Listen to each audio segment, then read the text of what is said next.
Hello, hello, hello. My name is Robert. I am the recovery guy, and you have entered into The Fix.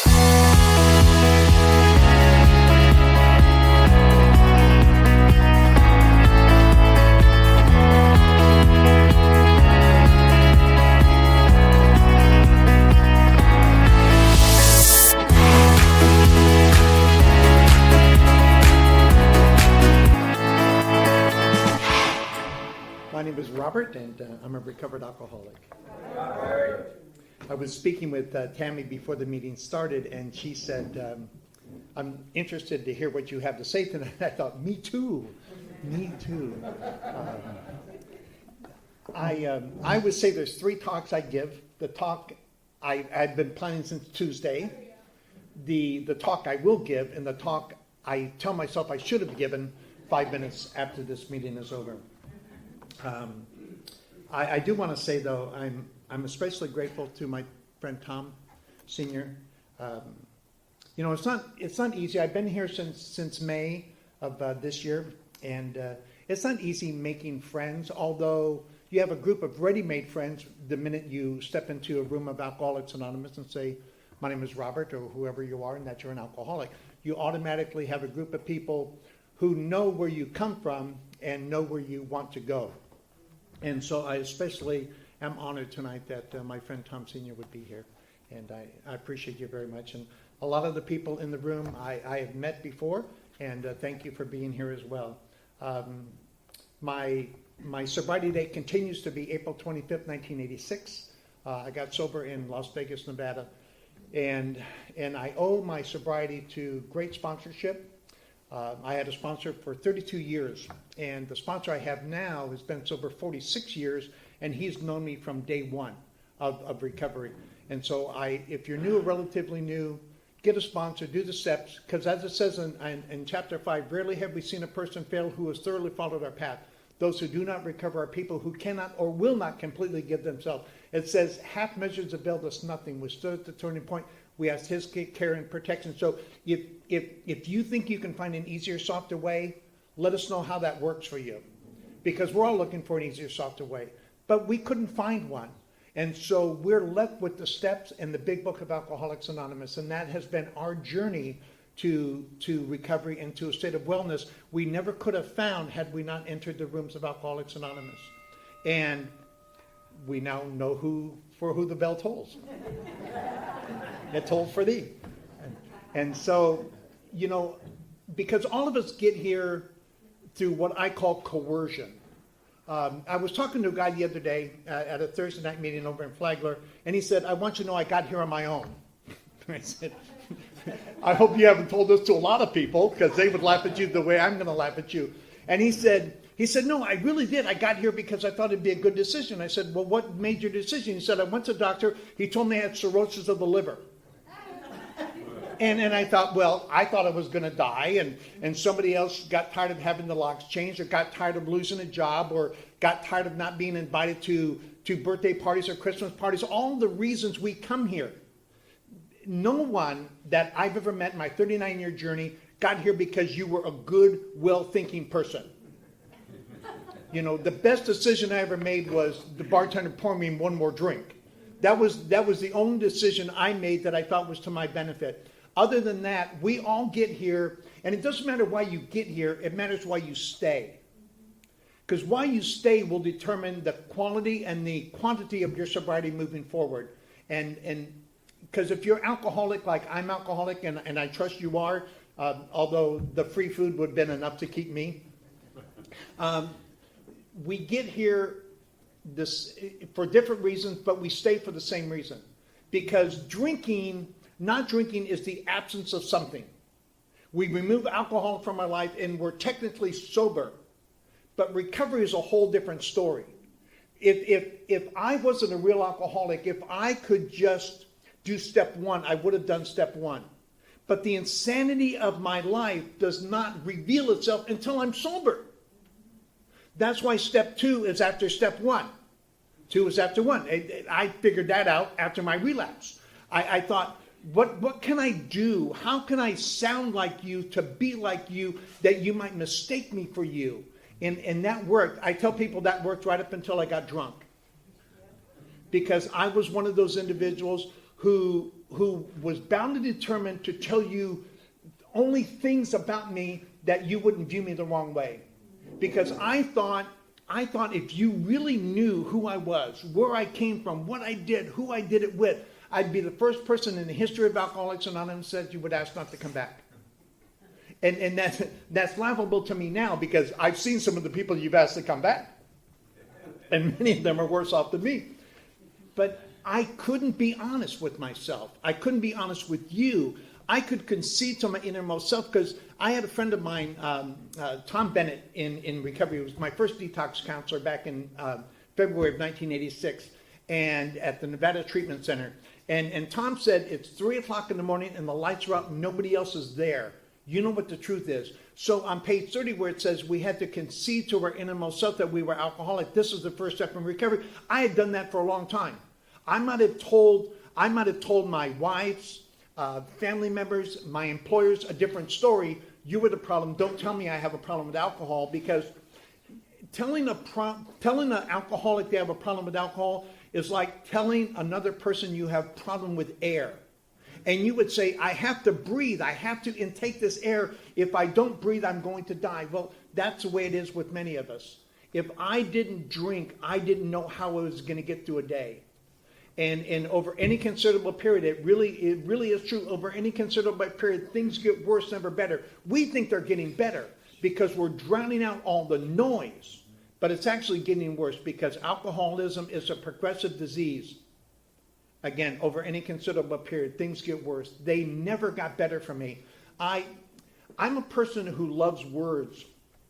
And you'll never hear me say I'm a grateful alcoholic, because I'm not. I'm a grateful recovered alcoholic. I'm grateful that I found the rooms of Alcoholics Anonymous, that I finally could figure out what was wrong with me. What was wrong? Why did I go to family events high and drunk out of my mind, just so I could drink enough that was socially acceptable, and I had to leave early so I could get drunk more? Who does that except for an alcoholic? And you all know what I'm talking about. I see your head shaking. We have a disease of denial. Matter of fact, I'm not a very good joke teller, so this is one of the 3 jokes that I know. So laugh whether you want to or not. I think it's funny. There's a Baptist, there is a Catholic, and there's a Christian Scientist. They all end up in hell. And the Baptist says, if I just listened to my priest, my pastor, I wouldn't be here. And the Catholic says, if I just listened to my priest, I wouldn't be here. And the Christian Scientist sat over in the corner and said, I'm not here. I'm not here. I'm not here. And that's the disease of denial. You know, fortunately for us, we are suffering from a treatable condition. There's not a person in this room who cannot recover. Because when we all got here, and we all got here in varying times, some longer than me, some shorter than me, but when we got here, we didn't have to say, oh, there's Keith. Keith's really sick. What are we going to do with Keith? What are we going to do with Dave? What are we going to do with Chet? No, we applied the same thing to them as was applied to us. Just like my sponsor, he would have 48 years were he alive today. He died in 2019. And the same thing was told to him. You get a big book. You go to meetings. You get a sponsor. You go do service work. You work the 12 steps of alcohol. It's the same thing. So if you're new, relatively new, I'm going to tell you tonight, get a sponsor. If you leave this room and you don't have a sponsor and you leave without one, we can't help you until you take a step to help yourself. If you don't have a big book, as Tammy said, let us know. We'll buy you a big book. We'll sponsor a big book. We don't care, because we know what worked for us. If you don't know the 12 steps of Alcoholics Anonymous, the 12 steps of recovery, let us help you find them. And let us introduce you to this thing called service. Because until I was willing to be number 3, I would never be number 1. And there's not a person in this room who doesn't want to be first. I mean, that's a natural instinct. There's nothing wrong with wanting to be first, but you better be willing to be third.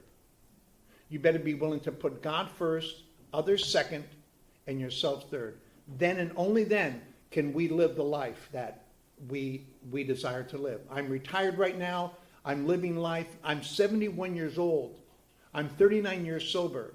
I've been married to the same girl, my third wife. I've been married to her for over 36 years. This year I will have my 11th grandchild. And the stories go on and on and on. And it's all what recovery has brought me. So tonight I'm going to talk to you about why I believe in the program of recovery as strongly as I do.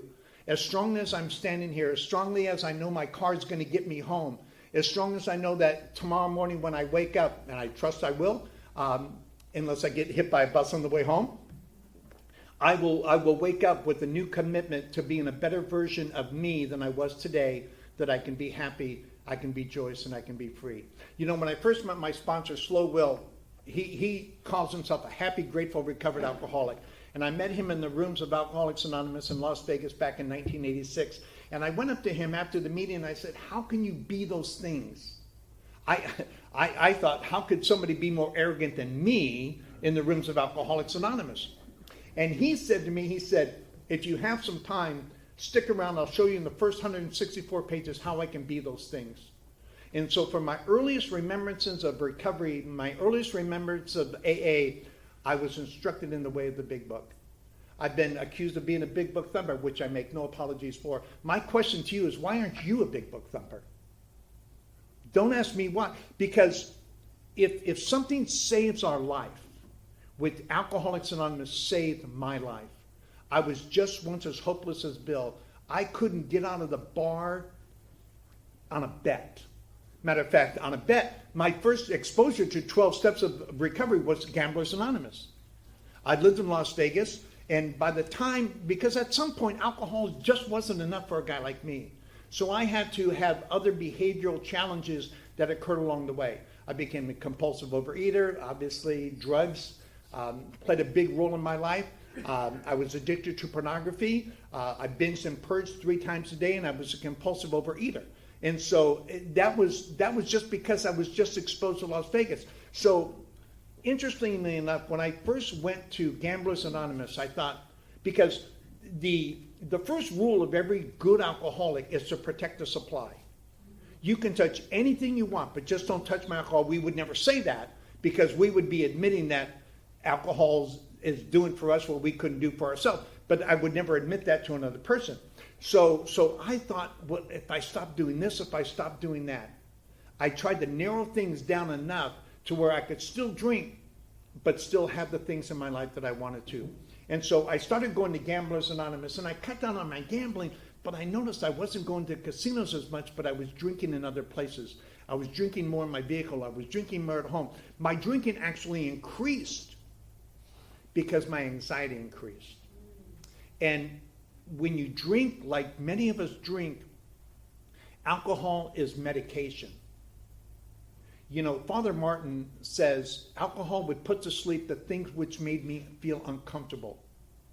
And when you're a person like we are, everything makes us feel uncomfortable. You know, I can remember doing my 4-step, and my sponsor was real good about, let's dial this back to see where this all started from. Where did you start to feel sideways in life? And I could go back to when I was 5 and 6 years old. And my dad, although he was alcoholic, active alcoholic, he would always say to me, God bless you and God is your life. He tried to invoke a certain sentiment of God and spirituality in the home, although he failed on many fronts.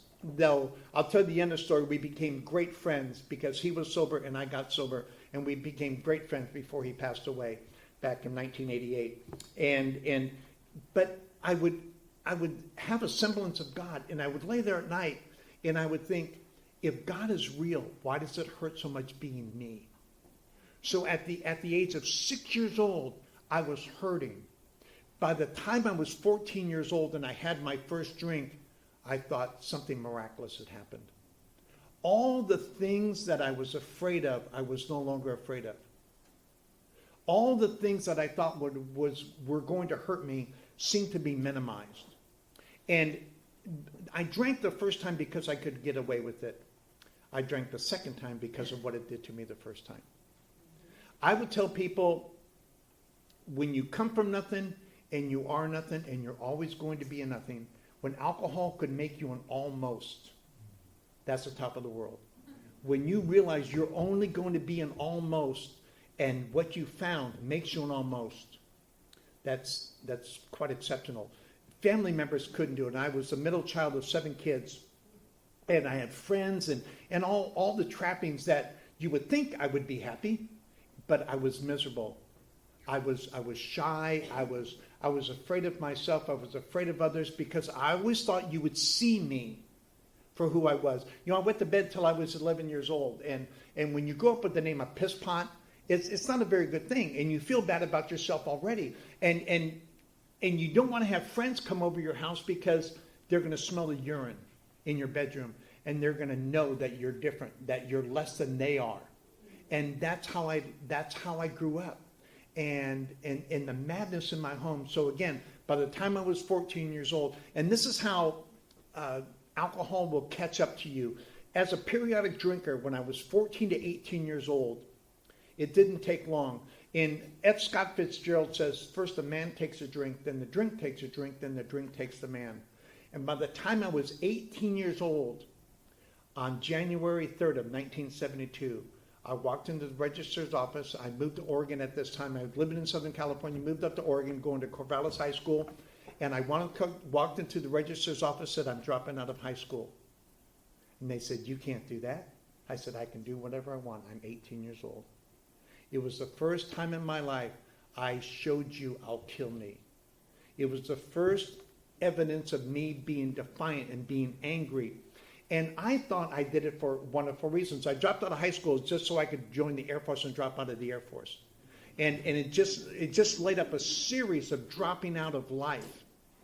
And by the time I was 18, I was beginning to be removed from the decision of drinking alcohol. By the time I was 26 years old, I was removed from the equation altogether. It wasn't a matter of how much I was going to drink, because I knew how much I needed to drink throughout the course of my day. Because there's this thing called a set point. And a set point is it's almost like tolerance, how much you need for the course of the day. Not whether or not you were going to drink it, but maybe when. All I could do at that point was pick my spots. And was I going to drink a lot in the morning? Was I going to drink in the afternoon? Or was I going to wait till later on?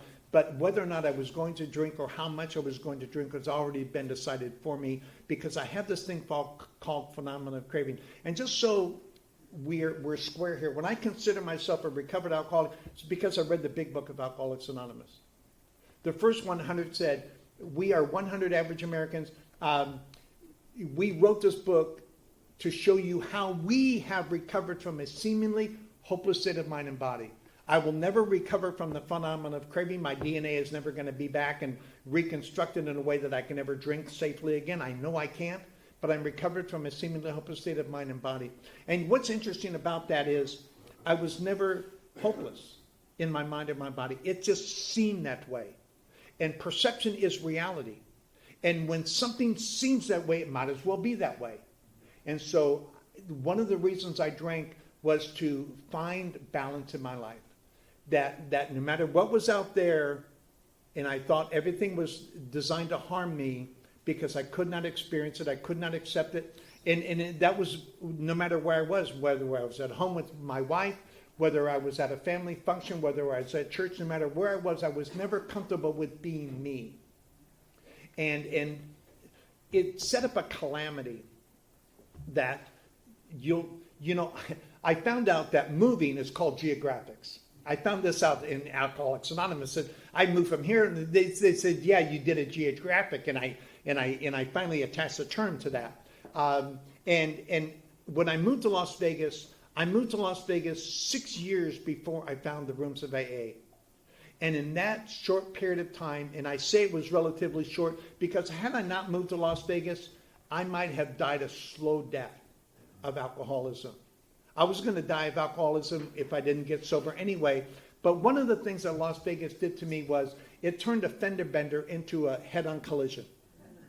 I tell people it was like cutting the elevator cords on a high-rise elevator to where it crashed to the ground. And by the time I was 32 years old, I looked in the mirror. Do you ever look in the mirror and you see yourself like you've never seen before? How many of the people in the room prior to your recovery did you see yourself as dead? Many of us did. Many of us did. And I stood in front of the mirror because I used to hear these voices. And they would always be saying, Bobby, Bobby, Bobby, what are you doing? Because by this time, my family, my friends, my employers, everyone who was important to me in my life was just shaking their head. What in the world are you doing? Because by this time, I'd burned my life to the ground so many times. And this particular morning on February 9th of 1986, no one was there. There were no voices. Everyone had been gone. And I looked in the mirror, and for the first time in my life, I saw myself as dead. And there was nothing I can do about it.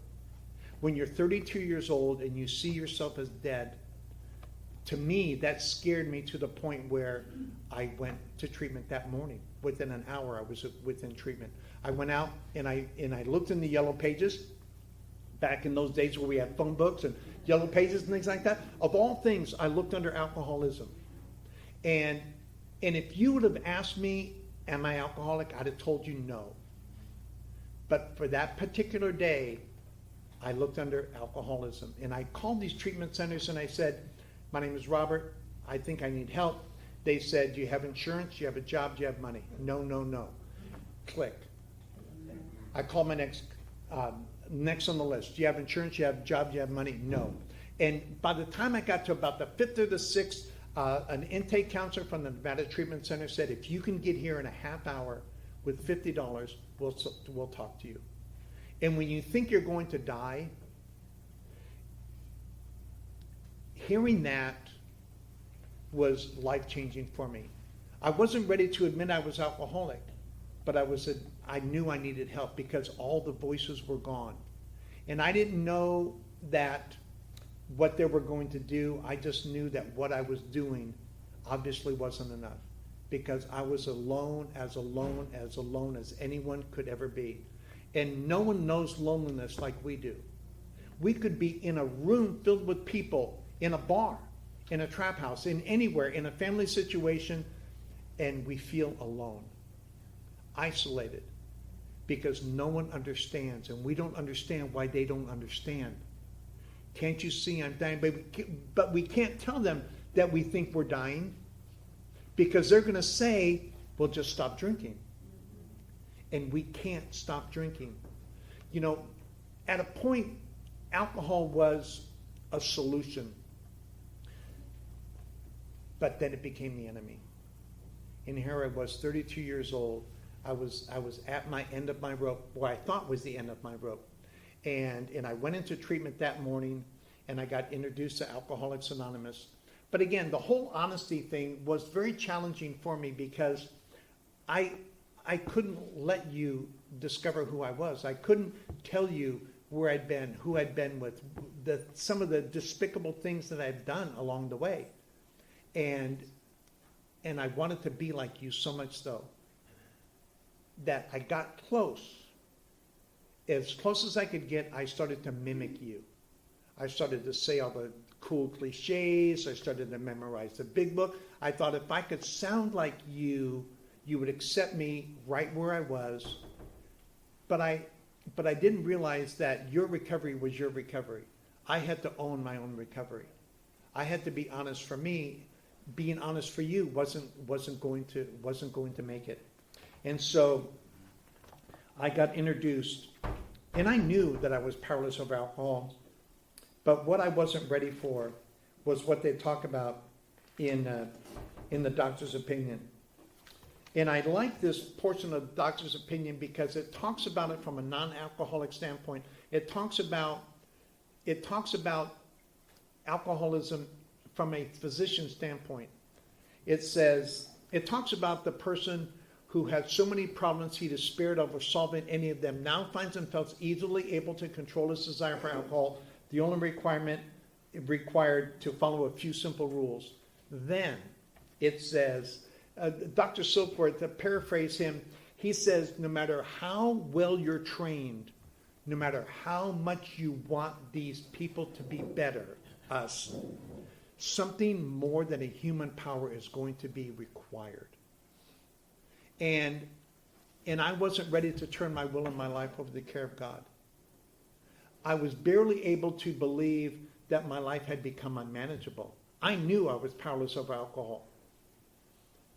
But the unmanageability part, every now and then I could manage my own life. You know, I could get my rent paid miraculously. I could evade the police one more day. I could hide my car for another night so the repo guy didn't come and get it. I could do a lot of the things, but I could not get to the point to where I would admit that my life had become unmanageable, because then that point was complete surrender. And I couldn't be that honest, because if I was going to be that honest with me, I had to be honest with you. And again, I couldn't do it. So there came a point where I was either going to be honest or I was going to go back out. And I chose going back out, because as difficult as going back out was, and drinking again, trying it one more time, being honest with you, because where do you go when the last house on the block asks you not to come back? What was amazing to me was, if you're familiar with Las Vegas at all, 15th and Fremont used to have this place called the Rhett Butler Motel. You could pay, this place was real fancy, you could pay by the hour, you could pay by the day, you could pay by the week. They didn't even let you pay by the month. And Catty Corner was a place called the Sundowner Saloon. And I went and ordered my Scotch on the Rocks, and I'd take it back to my hotel room, and I would have my course of beer, because I was drinking Boilermakers at the time. And it was amazing. The 71 days I had been in Alcoholics Anonymous, you showed me another way to live. And I sat in my hotel room, and I thought I could recapture that feeling of being an almost. And the more I drank, the more lonely I became. And in the past, the more I drank, the more satisfied I was, the more complete I was, the more I didn't need you. But every time I thought of something, you know, the voices in my head when I told you they were gone, Bobby, Bobby, Bobby, what are you doing? All I could remember was, keep coming back, it works. Think, think, think. Easy does it. Keep it simple, sweetheart. All the cliches that were ever told to me in my 71 days in Alcoholics Anonymous. And I knew, sitting up in my hotel room on April 25th, that the only thing I could do was go back to the rooms of Alcoholics Anonymous. Because I didn't want to die, I just didn't know how to live. And I wanted to live so badly. But when you hurt as much as we hurt, living is a very scary proposition. But I was able to make it back to the turning point that day. And I thought I was being clever. Under normal circumstances, I would be. So I snuck in the back door, only to meet my sponsor, who never goes to this noon meeting, an hour after it was over. He was just sitting there. And he didn't even know why he was sitting there. But when I saw him, I knew. And I said, Max, how you doing? I didn't know what else to say. I was just like being caught with a drink in your hands, you know? And he said, he didn't ask me where I was. He didn't ask me what I've been doing, because he knew where I was and he knew what I was doing. He looked at me and he said, are you ready? I said, I'm ready. I'm so tired. I can't do this. I know who I am. And that very moment, I became an alcoholic. Previous to that, I would raise my hand. My name is Robert. I'm alcoholic. Only because that's what you did. And I wanted to mimic you and sound like you and be like you so I could be considered one of you. But then in that moment, I became Robert, alcoholic. And I said, what do I do next? He said, well, we're going to get on our knees and we're going to do the third step prayer. And in that moment, we did the third step prayer, and I said, now what? He said, everything I tell you to do. He said, I can be your friend or I can be your sponsor, but I can't be both. So you tell me what you need me to be. If I'm going to be your friend, I'm going to be the best friend you've had. If I'm going to be your sponsor, I'm going to be the best sponsor you've ever had. And I started on the journey of recovery. And I understood at that point how vital the steps were. So we went back, and I realized how I was powerless over alcohol. That in my life had become unmanageable. And it opened up for me that honesty, open-mindedness, and willingness. It's my opinion that if you're not surrendered by the time you get here, you may need to go back out. That's just because we can't surrender for you. Only you can surrender for you. We can help you with steps 4 through 9, and you can live in step 10, 11, and 12, but I can't surrender for you. I can't turn your will and your life over to the care of God, as you understand it. I can't come to believe for you that a power greater than yourself could restore your sanity. I can't convince you that your life had become unmanageable. I can't even convince you that you're powerless over alcohol. Bill said it quite nicely. You know, maybe it's worth the shakes to get a belly full of your condition. Maybe it is. I don't know. But what I do know is until we surrender, we stand very little hope of any recovery at all. Because recovery really happens on steps 4 through 9. And unless we're surrendered to a power greater than ourselves, unless we're willing, the big book says that the key of willingness almost opens, the doors almost open of themselves. And we have to become willing for the rest of the steps to take effect on us. And once we engulf on step 4, once we made a searching and fearless inventory, my world opened up, because as I recited that inventory, as I wrote things down, I wasn't shamed like I thought I'd be shamed. I was actually relieved that you'd done worse things than me. That I had a sponsor that when I did step 5, admitted to God, to myself, God already knew. I already knew. And my sponsor already knew, I just hadn't told him yet. And so telling my sponsor these things was refreshing to me. It's something that I continue to do on a daily basis in step 10. And by the time I got to step 6, I was entirely ready to have God remove these defects of character. You would be too, right? When we set down on paper all the things we had done, all the places we had gone, the people we had done things with, it was like a breath of fresh air. And when you're deprived of oxygen, as long as many of us are, breathing on a regular basis, emotionally breathing, spiritually breathing, is a breath of fresh air. So by the time we get to step 7, where we humbly asked him to remove our shortcomings, it is a relief. The hardest thing I ever had to do was make a list of all persons I had harmed. And then I was told that if you want to have a problem with any step, have a problem with step 9. Because in step 8, all you're doing is making a list of all persons. Step 9 is really what separates the men from the boys. Going out and telling these people you're sorry. But one of the things I found out, a lot of the people, most of the people that I need to make amends to, they just wanted to see me sober. They just wanted to see me stop burning my life to the ground. And so when I went to them, I said, look, I'm sorry for this, I'm sorry for that. They understood exactly where it was coming from. They didn't understand my drinking or why I drank. They just were glad to see me not drink. But when I was about 6 months sober, as far as service goes, my sponsor at the time, I knew something was wrong, and we all know when something's wrong. And I was going through the steps, and I knew that something wasn't right. There was an imbalance in me. I was going to meetings. I was working with my sponsor. I was reading the big book, and I was working the 12 Steps of Alcoholics Anonymous. But something was missing. And I went to my sponsor, Jack, and I said, Jack, what is the ingredient? I know there's something missing, and if I don't figure out what it is, I'm going to go back out, and that scares me, because if I go back out, I'm not going to come back. And he talked to me, and he said, Robert, what's missing in you is service. You're done making coffee. You're done cleaning ashtrays. Back in those days, we actually smoked in the rooms, and we didn't have to pick up our butts. Just put them down, and guys like me would come and clean them up. And so he said, you have to go serve. And I didn't know service. I didn't know service outside the rooms. I'd never been outside the rooms of Alcoholics Anonymous. And back in those days, with 12, anyone remember a 12-step call? Yeah, 12-step calls, especially in Las Vegas. Las Vegas is the relapse capital of the world.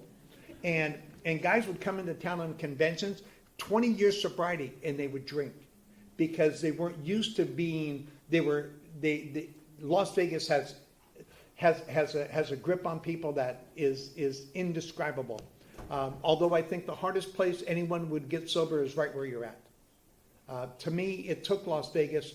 It doesn't take Las Vegas for everyone, but it takes wherever you're at because we get sober from the inside out. We don't get sober from the outside in. We stop drinking from the outside in, but we don't get sober unless it's inside out.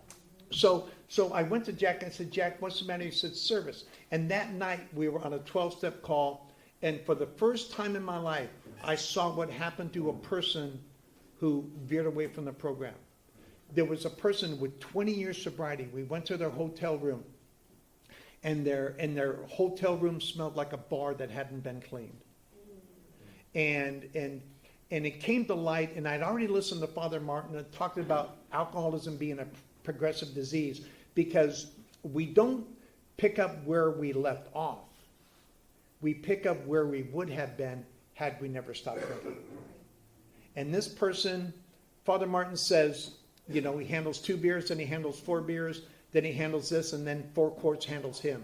And that's where this guy was at. All we could do with this guy was take him to detox. And it wasn't so much as what I did for him, but what this person did for me.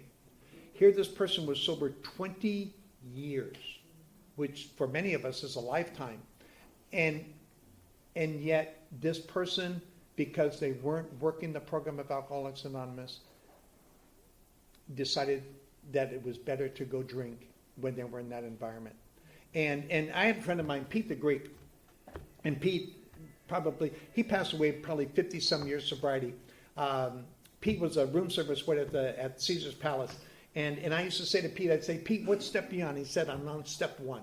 And I said, what do you mean you're on step 1? You've been sober for 20-some years. What do you mean? He said, step 1 is the only step I do to perfection. Something about us, it's not why I stay sober today, but it's not a bad idea to remember that we're powerless over alcohol, that our life had become unmanageable. So no matter where we're at in our sobriety, remember that all it takes is 1 drink.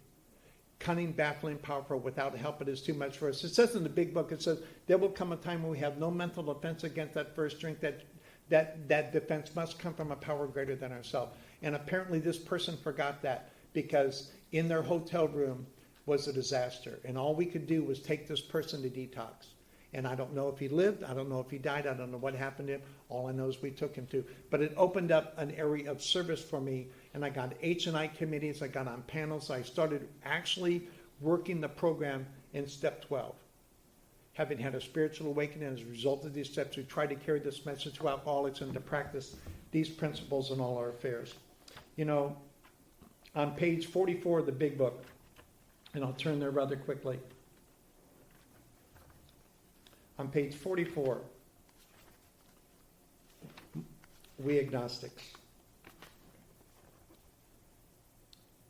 We hope we have made clear the distinction between the alcoholic and the non-alcoholic. If when you honestly want to, you find you cannot quit entirely, or if when drinking you have little control of the amount you take, you're probably alcoholic. If that is the case, you may be suffering from an illness which only a spiritual experience will conquer. In my experience over time, the program of Alcoholics Anonymous is not designed to teach you and me how not to drink. The program of Alcoholics Anonymous is designed to get us in a relationship with a power greater than ourselves. And as a result of that relationship with our higher power, we will not want to drink. Because if we believe that all we need to do is stop drinking, then we only need step 1. If you believe that a coffee cup can be your higher power, then you don't need us. because you've got a coffee cup at home. So if we believe that we can do this without a power greater than ourselves, I believe that there are agnostics out there. I just find it very difficult to believe in atheists. Because we all have to believe in something, some power. And I don't care what that power is. It matters what your higher power does.